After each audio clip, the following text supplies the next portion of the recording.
Hi, this is Kelly, your certified health coach. And this is Scarlett, your life coach here in the Valley of the Sun. Welcome to Hot in Arizona. But it's not hot. It is freaking gorgeous, right? It is, I love my it. gosh. You know, I haven't really been feeling so good, and I've had this headache that won't go away, but I think some of it might have been because it was like 100 degrees, 75 degrees. It's like, just ridiculous. pick one. Yeah. Just pick one. But today, it's like, what, in the 60s. In the 60s. I love it. This sky is amazing. It's actually clean right now. The blue sky with the white clouds. You can see downtown Phoenix from like 30 miles away. Right? It is gorgeous. This is why we live here. Yep. This is it. Yep, this is it. This is why we live here. And Because it certainly isn't the summertime. Oh my God, you got rain. I did. I didn't get any rain. Yes, I woke up and I was like, what's that noise? Oh my gosh, it's raining outside. Oh my gosh. You know, because I live in the vortex. I live in the vortex. Nothing really penetrates. So the clouds part. They go around the mountain. Then they come back. And we're like, huh. Okay. Like literally, I can like drive to the grocery store to be pouring. And then I drive home and it's just nothing. Yeah. Nothing. Yeah. So I guess that's a good thing. And how's everything with you?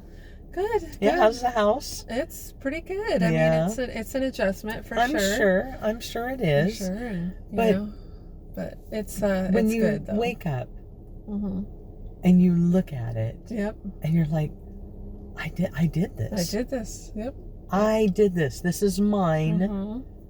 I did this. Yep. Yeah. And it's pretty. It's gorgeous. I love it. It is so and I pretty. put the lights up in. Oops, sorry. I put the lights up in the bedroom, and I love it. Yeah. Yep. That's good. That is awesome. I love it too. I'm really happy for you. Thanks. I'm Thanks. really, really happy. Thank you. Yeah. How are you doing? Well, you know, my youngest, bless his heart, I met the new girlfriend. Oh. Yeah. Oh, okay. She's That's very okay. sweet. Yeah. She's short. She's little. Yeah. Yeah. She's. Well, that's kind of funny. She's quite a bit older than he is, which, you know, I'm not really upset about. Really, he's really young. Right. It's like, really, you know. But it is very clear. I don't know if you ever read that book, Love Language. Was it 5 Love Language? 5 Love Language. Yeah. Yep. Well, it's very clear what his love language is, and that is giving or gifts. Gifts. Yeah. Because let me tell you something. If my son is dating you, man, that boy, he forks over some money. Oh, boy. Oh my gosh. Yeah. And you know, it's his money. But I don't know. I need to stay out of it. But of course, you know, I'm the finance person, right? Right. And I see it going, ugh. Right. It's like, you know, it's not like, I don't know, maybe it will be long term. Who knows? But it's usually only a few months. Stop. Right. Stop with all the money. Oh. But yeah, so that is clearly his love language, and I think it might be hers because she has been very generous as well. Oh, that's good. Yeah, she's been very generous, very thoughtful. You know, one day there was a dozen donuts sitting on the front porch that what is it, Uber Eats? Oh, They had delivered, and she had ordered. Oh. Which I thought, well, that's really sweet. That you is know? sweet. Yeah. She for the whole family, she just wanted to, you know, happy Sunday. I was like, Aw. wow. Okay. That's nice. Yeah. So she's It's the little things. exactly. She's very thoughtful. That's and, awesome. Yeah. So I thought that was really sweet. But yeah, I think I think it's important that that people like recognize those kind of things, and I think it helps with communication. Absolutely. You know, Absolutely. I think that really, really helps. I don't know. I don't know. You think, are you a good communicator? Sometimes yes, and sometimes no. We are communication specialists. Right. That was the title in our job description. I know. And I'm good that way. Right? I'm totally good that way. In my personal life, I don't know. Oh I'm my better gosh. than I used to be. Oh, Now I will actually say what I think. right. Sometimes. Well, and see, and that's where I always got in trouble. That's where my mother would always say, I can't believe people still talk to you. I can't believe you have friends, because I just tell it like it is. But I just don't believe in kind of pussyfooting around. Right. I hate when I'm watching these movies, okay, especially like the rom-coms and stuff like that, where or like some of these drama series, and they'll start to say something that's like, oh, well, never mind, it's not important. And then there's like some huge blow up because somebody didn't say something because it wasn't important. Right. And it's like, it drives me crazy. Total lack of communication on every romantic comedy. On every level. Yeah. It's just like, are you kidding me? Are you kidding? Yep. What is wrong with you people? Right. Right? I don't know. I think sometimes I like to believe that I'm a good communicator, because I do say it like it is, but then I'm a woman. Yeah. And we just do things differently. We do. We just do. It's just the way it is. Yep. Good, bad, or indifferent. I mean, what was that guy's name? Was it Gray that did that book? Men are from Mars, Women are from Venus. Yep. John Gray? I think his name was John Gray. Yeah. I think so. Yeah. I think so. They also interviewed him for that movie, the show about the book The Secret. Yeah, and I think that's where I remember seeing him, and I think it was John Gray. But anyway, I never read the book, but it's interesting. I think that we definitely do things differently, and that really sometimes, presents a conflict. Oh yeah. Yeah, totally. Men and women definitely are completely different. Like men always need to fix things. Exactly. They're the fixers. They're the problem solvers. Yes. And they're the heroes. Right. Here I am to save the day. Right, exactly. So yeah, I agree with that. And we don't always want it to be fixed. We don't need it to be fixed. What do you and I always do? What do I need to vent. Right. We are venters. Right. That's why and one of the things about men and women are like, when men want to talk about something, they have to have a plan. There's a reason why they're talking. Right. They already have the end game. They know, I'm here to state a fact. So they've already worked through the muck in their head. Right. They've gone through all the scenarios. They've played it all out, so that when they do speak, it's not to have somebody fix it. It's, this was the situation and here's what I've come up with. Right. But as women, we speak to work it out. Right. Right. And as we're talking, it starts to make sense. And again, like when I say I need to vent. Right. Part of it is you want validation. Right. But part of it is I just need to talk this out. Yep. And then a lot of times, as I've done it, or after I've done it, I'm like, oh yeah, well that was dumb. Right. It's like, right. Wow, that really sounded stupid. But thanks for letting me vent. Why am I so upset about this? Right, exactly. Yeah. Why am I so upset about this? Or it's like, yeah, that just sounds really dumb, and I knew better than that. Or, wow, I was right all along. Right. Right. And we want that validation. It's like, do you agree with me? Am I way off base? But again, like you said, men, they think, well, she wants me to fix this. I was talking with my cousin last time. My cousin up in Oregon, and I asked him. I said, I will tell people, and even with Pat, our number one fan. Yep. I will say to her, or she'll ask, if I say I need to tell you something, and she'll say, do you want my opinion?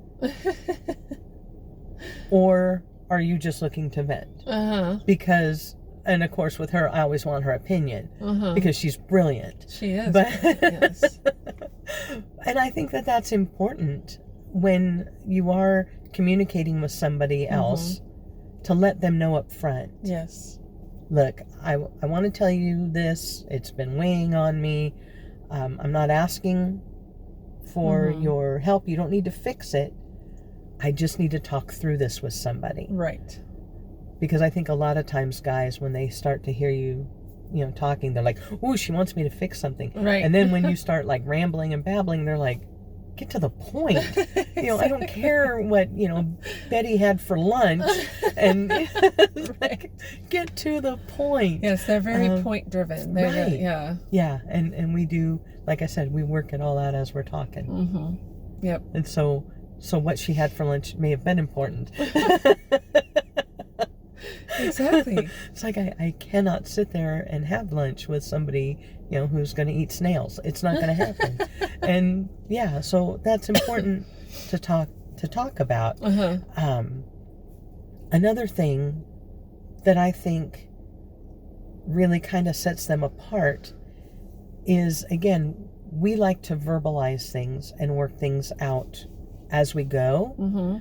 And we will do that with just about anybody.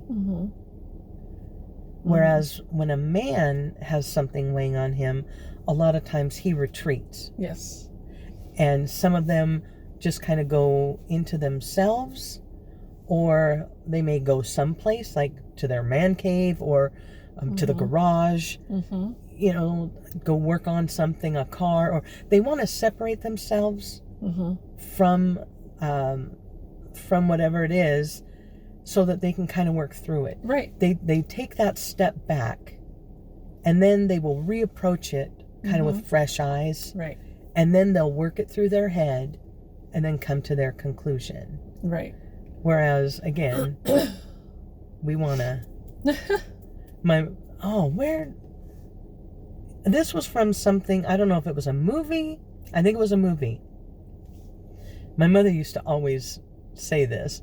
And where it was, women would pick a little, tuck a little, pick a little, tuck a little, cheap, cheap, cheap, tuck a lot, pick a little more. Yes. It's a movie, right?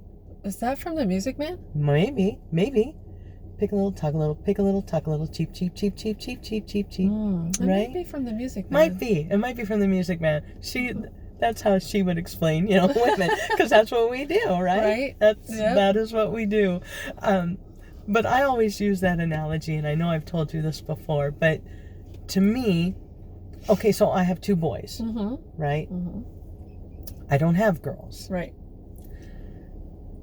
You have one of each. Right.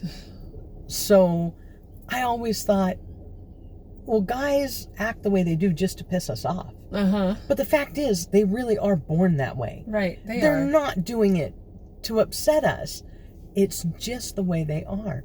And I always use that analogy. The difference between boys and girls is that you could walk into a room and see a pillow on the floor, and you can tell a little girl, "I don't like that pillow on the floor." And we will say, and the little girl will pick it up and put it away. Right. But with a little boy, you could say, "I don't like that pillow on the floor." And he'll look at it and say, "Yeah, me either." Because for guys, you really do need to spell things out. Don't sit there and pretend and hint at things. They don't catch hints at all. They don't. Just be Direct. honest and direct with what you want. Right.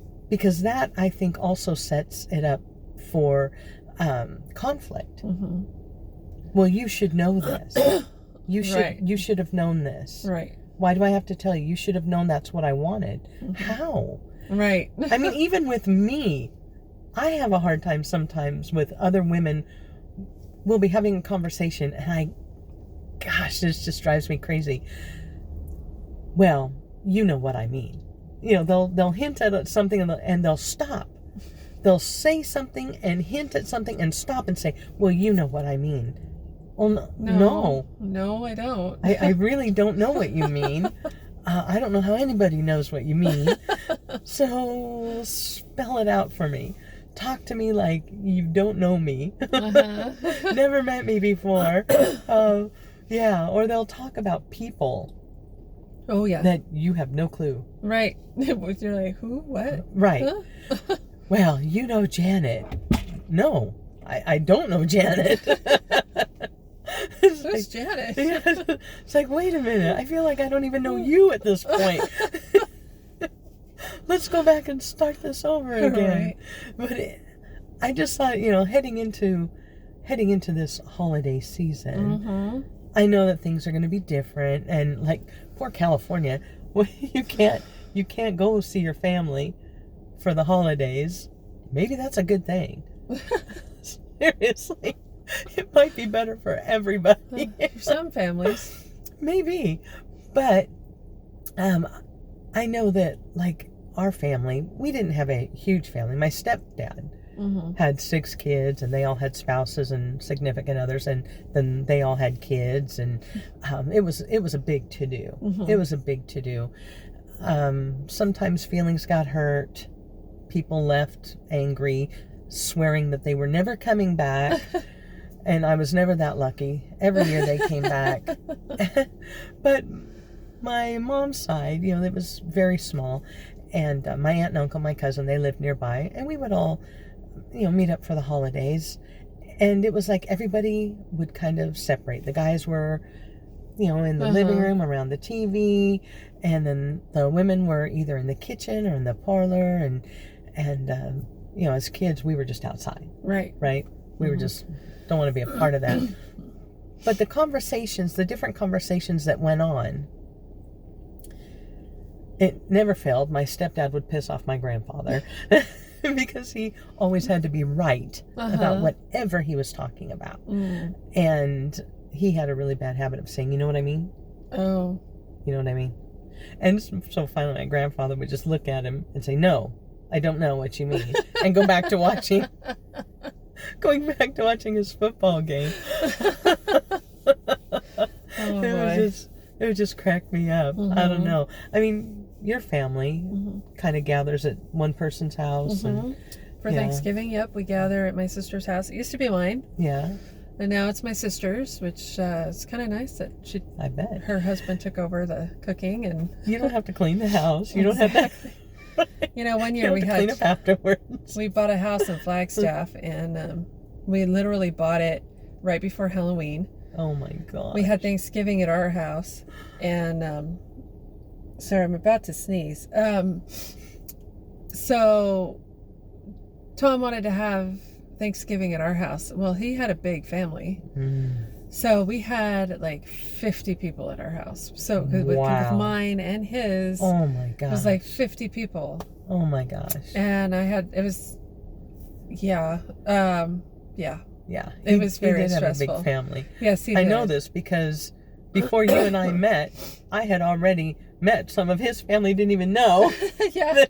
Right. Yeah. It's like you and I meet. It's like, wow, we know people in common. Yeah. It was small world. No, just a big family. It was a big family, and they were loud and like to have a lot of fun, and I'm very much an introvert, quiet person, and so is your mother, and my mom is your as mother well, and my sister is reserved. As well. Yeah. So it was.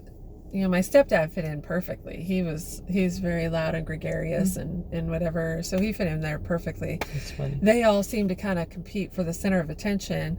So I would just kind of retreat to the edge and just kind of sit there. Let them have at it. And just go, okay, go for it. Have a good time. But I was considered antisocial at that point. But so were there ever any like little tips or anything, or... Sometimes there would be little, I mean, nothing major. It was nothing ever.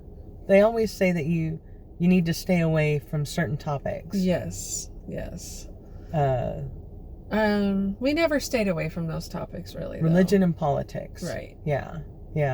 No, of course, my grandfather, he was a proper Southern gentleman. And you kept your conversation very, very light. And if you were watching sports, I mean, you could ask him about his golf game. You could ask him about whatever he was watching on TV. And if you asked about business, it was just, how's business? And he would, business is good. That's funny. Yeah. Yep. Yeah. And nothing too personal. Huh? No, he just, no, you just didn't do it. You just didn't do it. You could argue with my grandmother all day long, but Not with my grandfather. It was just short, sweet, and to the point. Yeah. Yeah. Yeah. Yeah. So, yeah. And if you did get into it, my grandmother, and if you opposed my grandmother, then you were escorted out. And so, bye-bye. Oh my gosh, that's too funny. We'll pack up dessert for you and send it all along on your way. So have a good time. That's pretty funny. Yeah, we try not to talk about politics too much at our family dinner because we are on opposite sides. Yeah. Yeah. And I don't want to have animosity. No, I don't think that's necessary. Right. To me, that's just looking for a fight. Right. And I don't want to do, especially around the holidays. Exactly. You know, this is a time when you need to be thankful for the things that you do have. Right. And you shouldn't bring these things up. Right. Just for argument's sake. Just for argument's sake. But, you know, some people, again, it comes back to communication. And some people have a hard time communicating, and that is the only way they know how. Right. Is to be antagonistic. And to put that out there, which is really kind of sad. It is sad. It is kind of sad. And they're proud of themselves for being like that. Most of the time, you're right. They are. They are. They like to stir that up, and then they walk away. Yeah. And now everybody else is all. Yeah. It's like hitting the hornet's nest. Yep. You know, and leaving, and now all the hornets are mad. Yeah. Exactly. Yeah. But like, I don't know. Were you ever a sports fan? I love football. Really? Really? Yep. And I used to love basketball, but I kind of got irritated with the NBA. So I have not ever been a sports fan. Ever. I love football. Ever. I could never sit still long enough to watch a game. That's too much for me. Yeah. Yeah. I played golf, but you're moving and walking. Right. Right. And but to watch it on TV, oh my gosh, I have a hard time. No. Yeah. Tom used to watch golf on TV, and I'd be like, "What?" Golf and fishing. I'm like, "What?" I didn't mind too much because some of the golfers I knew. And so, you know, you support your friends. Right. Right? So I would watch some of them. But yeah, I don't know. What really, like my second husband, the real jerk, he was a fanatic. Oh. And he could quote you any stats for anything. He could tell you about a football player, you know, where they went to preschool all the way up, you know. Okay, then. Oh, yeah. I mean, he knew everything about sports. It was amazing what he could retain. And so he could talk to people about sports. And sports seems to be like one of those things that, like the great equalizer. Oh, yes. Yes. People can come together and talk about sports. Yep.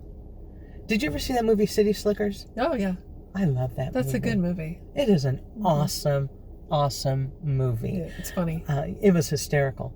It was hysterical. But there's one scene in there that kind of spells it out about the whole communication thing. And it's after Norman was born.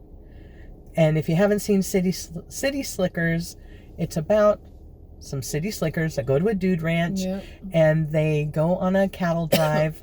One of the cows has a calf, and Billy Crystal delivers this calf.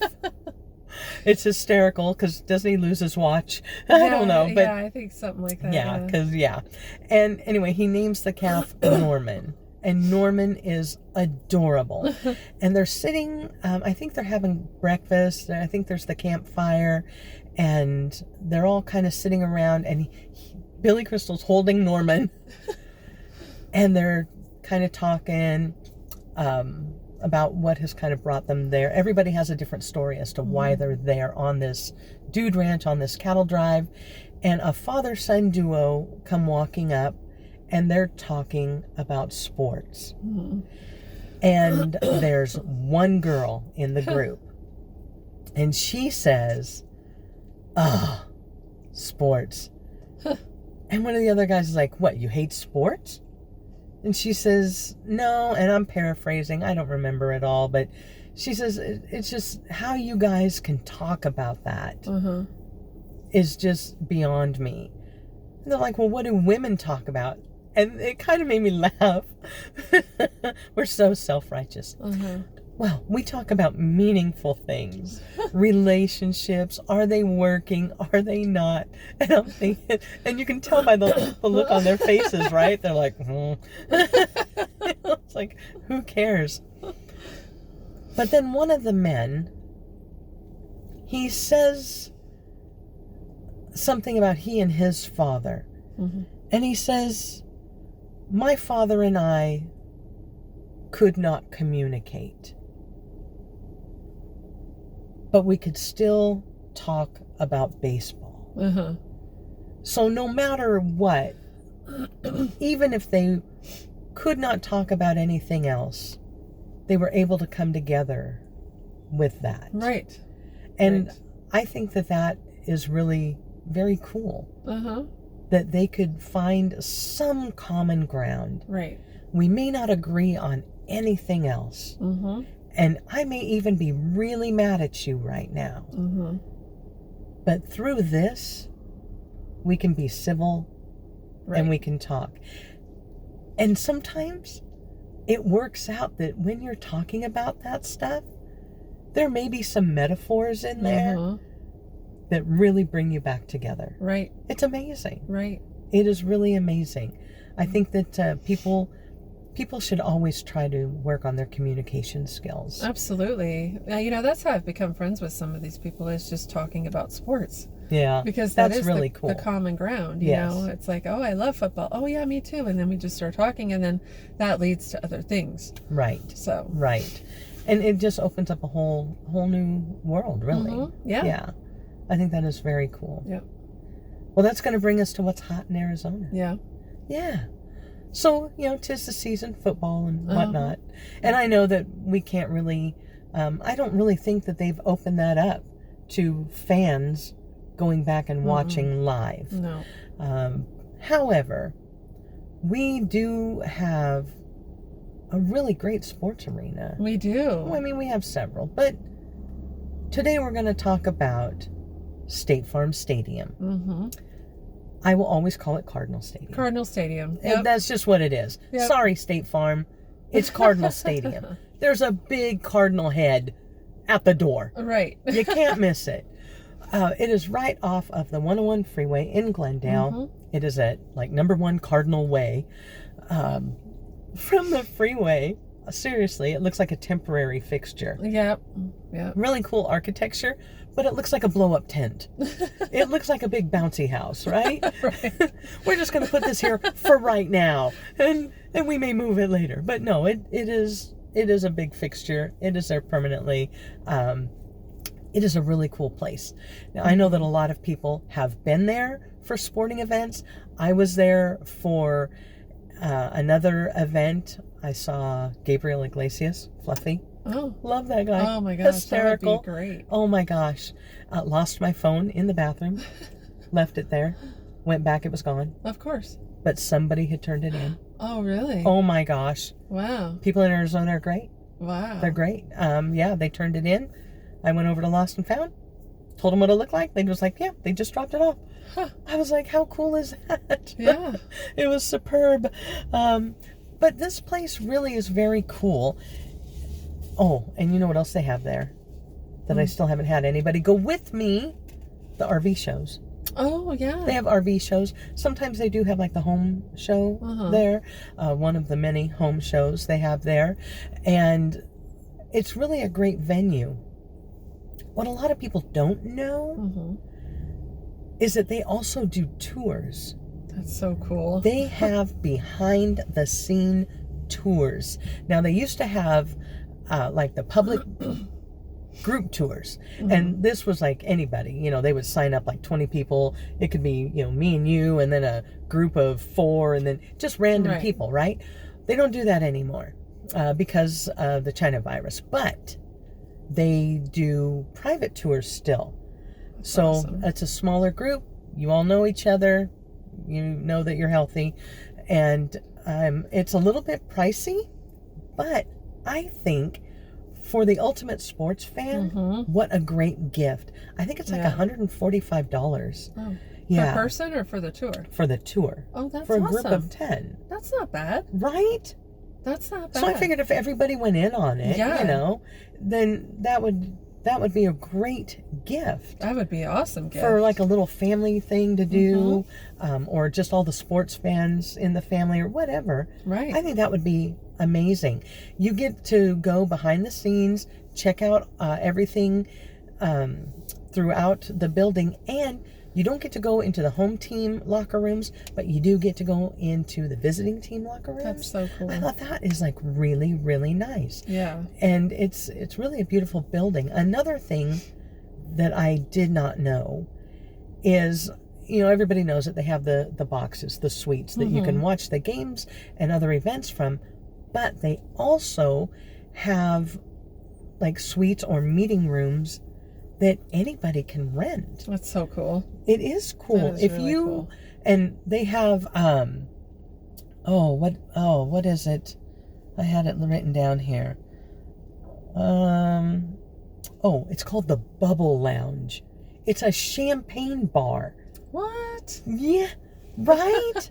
Wow. It's gorgeous. Neon lighting, really cool seating, and they have other different like meeting rooms that you can rent out if you have a business meeting that you want to do there, or maybe a team building or something. You can rent out all these rooms. That's so cool. It is fantastic. The rooms are gorgeous. You can go online at State Farm Stadium and check out some of the pictures of these rooms. It's amazing. Amazing. So, awesome. Yeah. So that is what is hot. I thought that was like... That would be a really great gift for a sports fan. Right? Right. And it might be, I don't know, it might be a little more than $145. But even still, if a bunch of people went in on it, I think that would like be the ultimate. Absolutely. Yeah. Absolutely. Yeah. And it keeps our money local for our team. And I think that would just be really, really cool. Yeah, definitely. Yeah. Well, that's all I've got. Well, and staying on the football theme, if you want to follow me on Healthy Heart and Happy Soul, I will post a healthy nacho recipe. Yum! Oh, I love how nachos. fun for... Yeah, watching football, kicking back, and exactly. and if you're on, so there's a lot of people on the keto diet. Yeah. So you can. There's healthier alternatives out there. So yeah, definitely. Okay, so real quick, I had this roommate, bless her heart. I loved her. She was always drunk and always had a cigarette. So she would like light one, and then she would put it down in the living room and then go to the kitchen and light one. She would make nachos. And she would take Doritos and lay them all out on the cookie sheet and just put cheese all over